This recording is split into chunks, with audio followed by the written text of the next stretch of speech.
everyone, welcome back to another exciting episode of the podcast.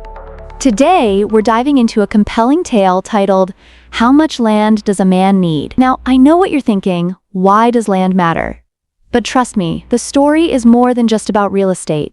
It's a lesson wrapped in a powerful narrative. So, grab your virtual seats and let's dig in. Ooh, that sounds intriguing. I mean, who wouldn't want to know what a man needs for happiness? Like, is it just land or... is it more complicated than that? Great question. So, our main character is a farmer named Pahom. Now, Pahom already has his shares of land, food, and a nice home, but he isn't satisfied. You see, he lives in the countryside with golden fields and fresh air, yet he constantly thinks, if I had more land, I would be happy. Isn't it funny how we often think that more, be it money or possessions, will lead to happiness? That is interesting. I mean, it kind of makes me think of that classic saying, the grass is always greener on the other side. Like, if I got a bigger apartment, would I really be happier? Exactly. So one day, while Pahom is daydreaming, a traveler comes along and tells him about a place where you can buy all the land you can walk around in one day for just a small price. Imagine that. All you have to do is walk.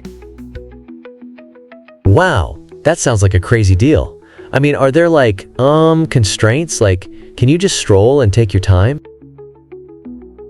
Good catch. There are rules. The village chief tells Pahom, you pay a small fee at sunrise, and then you must come back to where you started before sunset. If you're late, you lose everything. That's the catch. So it's like a giant game of tag, but with land. I can just imagine Pahom getting super excited, right? Oh, totally. His eyes light up and he thinks, I'll be the richest man in the world. So he prepares for this great adventure. But when he starts walking, he sees how beautiful the land is. Great grass, rich soil, a stream.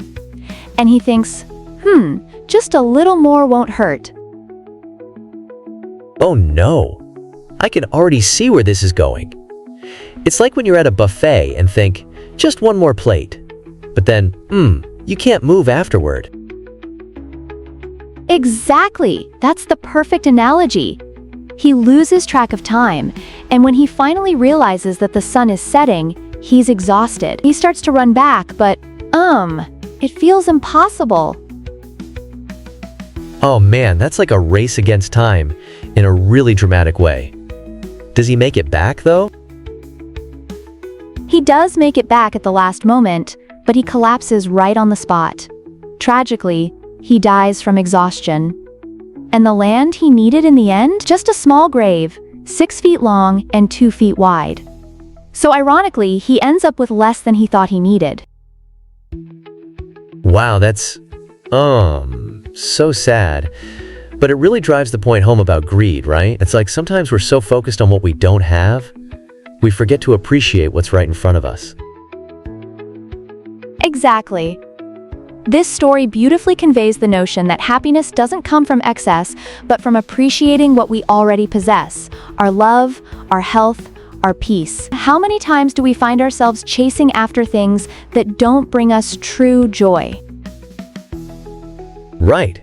I mean, I get caught up in wanting the latest gadgets or that new shoes, but then I realize my favorite pair of sneakers does the job just fine.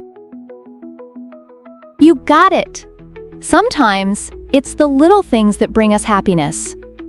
So friends, take a moment to reflect, what are you chasing? And what simple thing brings you joy?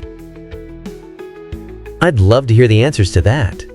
I mean, mine is definitely my morning coffee. Can't live without that. Coffee is a classic.